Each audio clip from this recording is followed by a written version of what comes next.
Hello everybody, how are we all doing? Welcome back to another video. Today we have the Mandlorian helmet. This is the Black Series line from Hasbro, and I'm really stoked to have this one. Just look at the box. I mean, this is so stoked. I got this from Smartbox Monkey. Links down below in the description. And wow, this box is just amazing. This is probably one of my favourite boxes from Hasbro. It just speaks for itself. The art on the box, the imagery that they've used for the helmet. This is incredible. Like, this really does scream a really good collector's box. And this is something that you don't want to chuck away. I mean, it's absolutely fantastic. I love the art design on it. It's great. I've never been so like ecstatic for a box, which is weird. I know Hasbro are doing some great designs with the boxes, but this is great. This is absolutely great. I have to say, it's phenomenal. So anyway, enough going on about this boxes. We'll just quickly give you a quick look at the other side of this magnificent box. As you can see, we have the Mando helmet on the top, and then obviously around the other side of the box as well there is other information as well. So we're going to go ahead and we're going to get this unboxed. So this is pretty much it. Straight out the box, you got cardboard which you can chuck away, and the helmet's pretty much presented to you front and center. Just lift the lid like that, and yeah, it's wrapped in tissue paper. Now we're going to get a little bit in depth in this. Now I think Hasbro should have done a little bit better job inside with the packaging. I think, you know, they've done well with the box, but they needed to make it more secure instead of just wrapping it in tissue paper. And I'll explain why as we go along in the video. So let's just get the helmet out, and then we'll just have a quick look at it. Hello. So, this is the helmet outside of the box, and it does look beautiful. Hasbro, you have done a great job on this helmet, but it does have its flaws. Now, we're going to get this out the way quite quickly. So, what are the flaws of the helmet? So, the paint job. It's great, don't get me wrong. It's fantastic. I personally thought that Hasbro were going to do a similar paint scheme to what they had on the Mando figure, and we were going to have to repaint. It'll be like a matte sort of finished grey spray paint, and it wasn't going to have too much of a shine to it, like a basic silver. But no, they've really done an alright paint job with this. It's got a nice shine of the Mando to really give the best car effect on it. So yeah, it doesn't really need a repaint. But when I mean doesn't really, I would probably recommend that it does. I'm going to try and get it on close here, but this shot, if you can see it or not, on top of the brow, there is some scratches and a few indents from how this has been transported and when it's been cast. The paint that they've used, I can see, is pretty much prone to scratches. So I would be extra careful with the helmet when you get it, and just to double check it to see what the damage is like on it as well. Because my helmet has 1 or 2 scratches on it. Not too noticeable, but if you look really close and you have an eye for detail, you know they're there. So, is that another fault? Not really. I mean, it's a great helmet, but again, as I say, the paint. I would personally recommend, if you wanted to, repaint this helmet if needs be. If you really are looking for a great collector's quality, but your budget is sort of, it fluctuates between high-end collecting, so like prop makers, Novos, etc., RS Prop Masters, and between Hasbro, you don't really want to spend that, then go out and repaint this helmet to get rid of those scratches. This helmet would probably be an easy repaint, but you can leave it how it is. I mean, personally, for myself, I'm pretty happy with how this helmet has come out of the box. It's just, obviously, as I've just been saying, that this paint is prone to scratching. But also, dents as well, where it's been transported, and also that could be from where it's been cast as well, and where they made the helmets as well. There are dents on it. I'll chuck a few pictures up.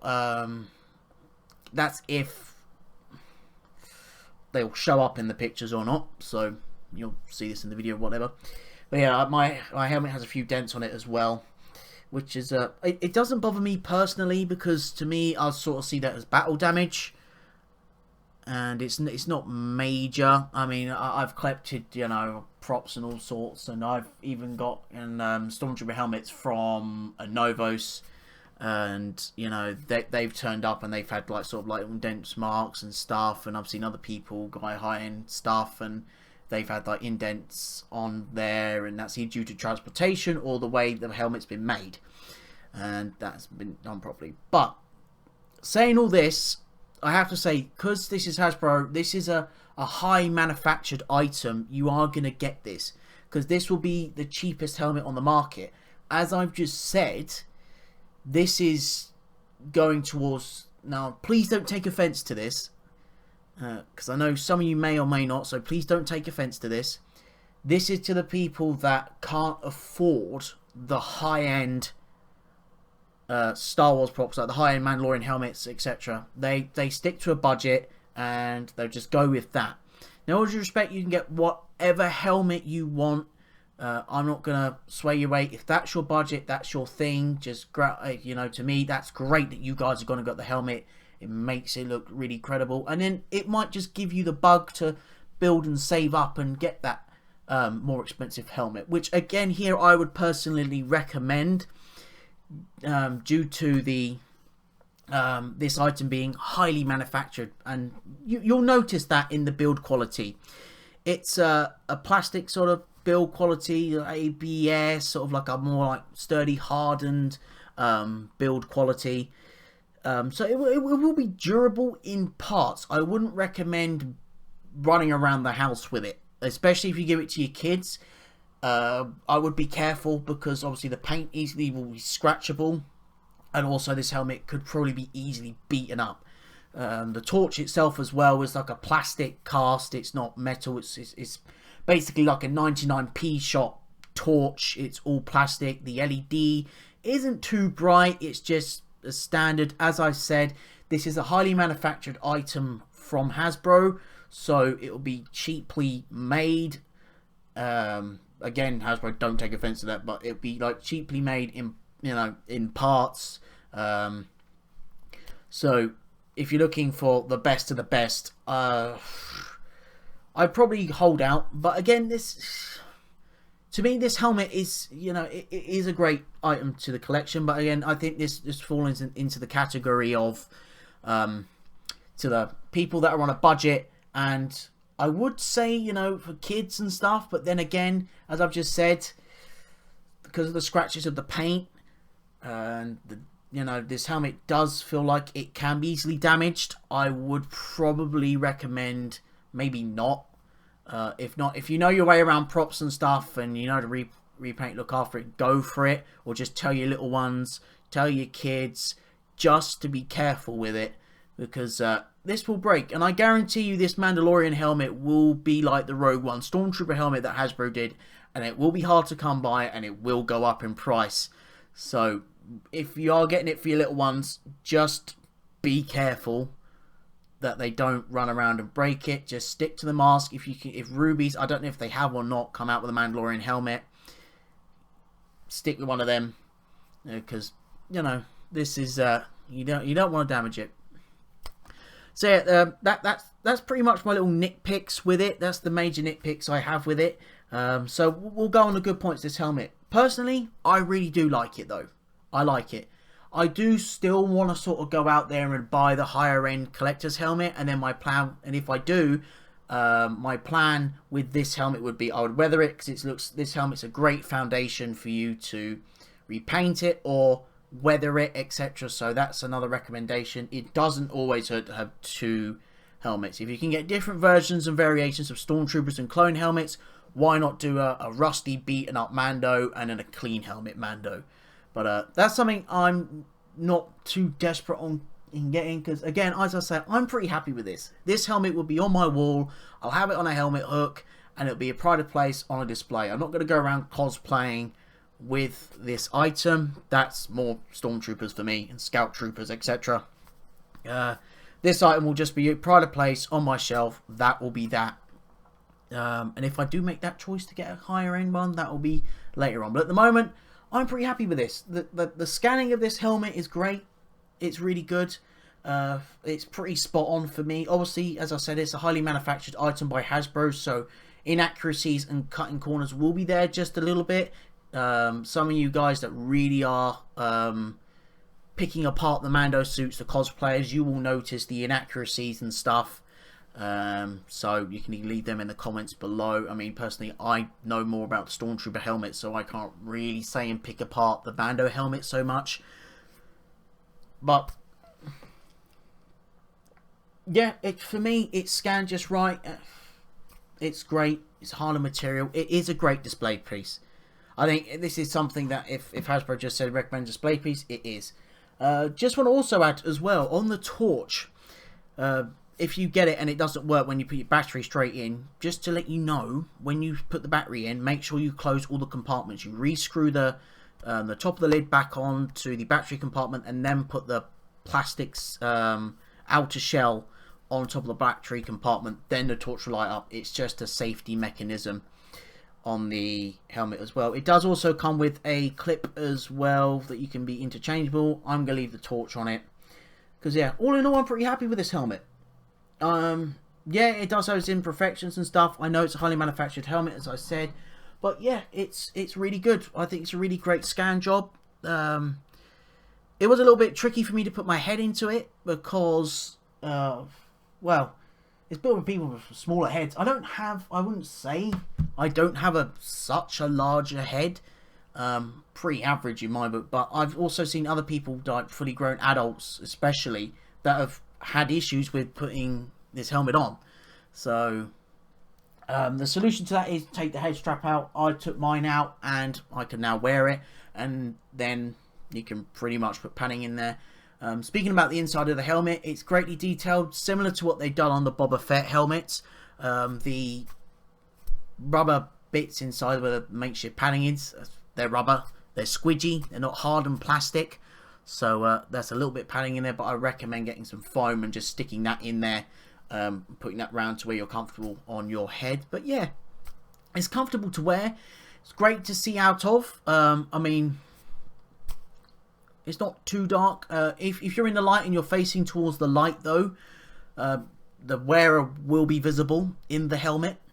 And if you are obviously in the dark, you won't be able to see you, but you will sometimes see the little sort of clip on the front of the helmet that will pop up in the bottom of the T-visor. That will show as well. But yeah, that's all in all. I pretty much like this helmet. It's a great, for me, it's going to be a great display piece. I'm going to have it on. I'll probably wear it once in a while, not too much. I'm not going to be taking this to conventions and running around. That's where I'm going to be taking eventually when I do purchase it, my Stormtrooper armor and my Scout Trooper armor later on in the future. But yeah, this is a great helmet.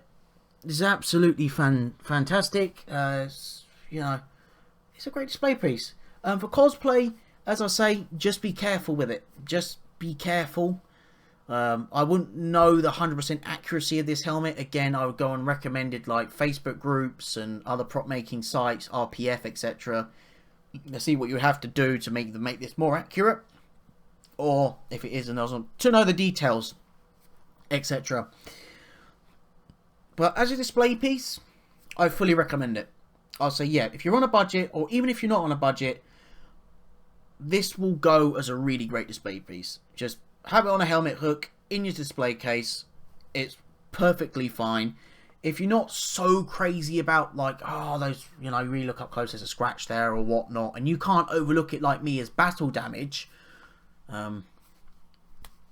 then I would probably go and wait with a prop maker, because obviously this being a high manufactured item, your next one after you return it might still come back with more imperfections or not, or whatever. And especially how this has been packed as well with tissue paper, I would probably recommend stick with your first one, sand it down, We'll try and repaint it. If you don't know, as I said, there's groups out there. Go and ask.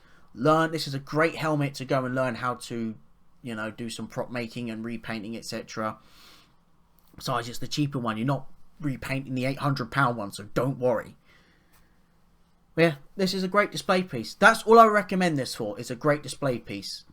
Well, yeah, that's it. There's the LEDs inside as well. There's a little little LEDs that show up.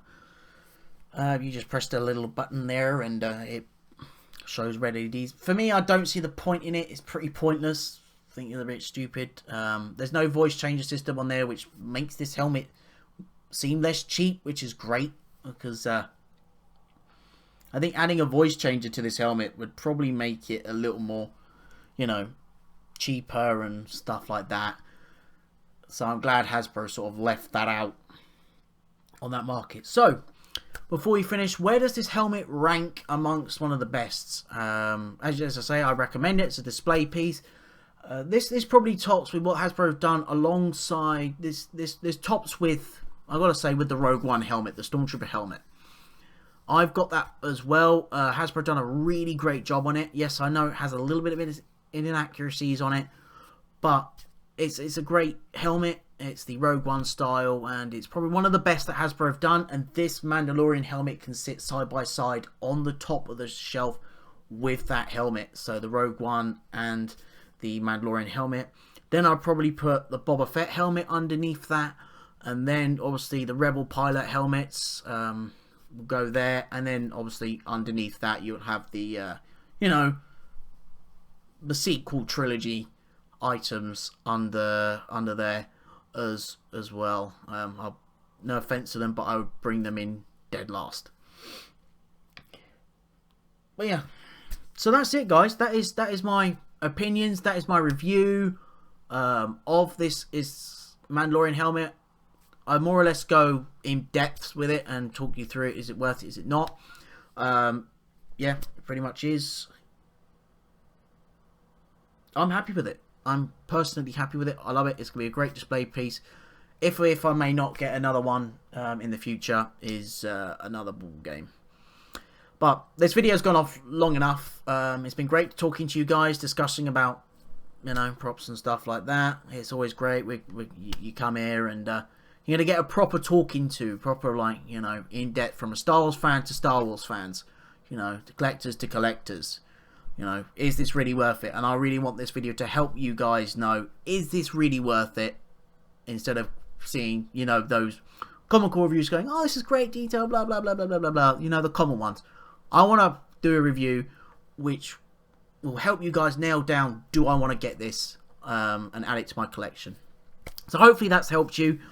And yeah, I will catch you guys in the next video. May the Force be with you, and I will see you in the next one.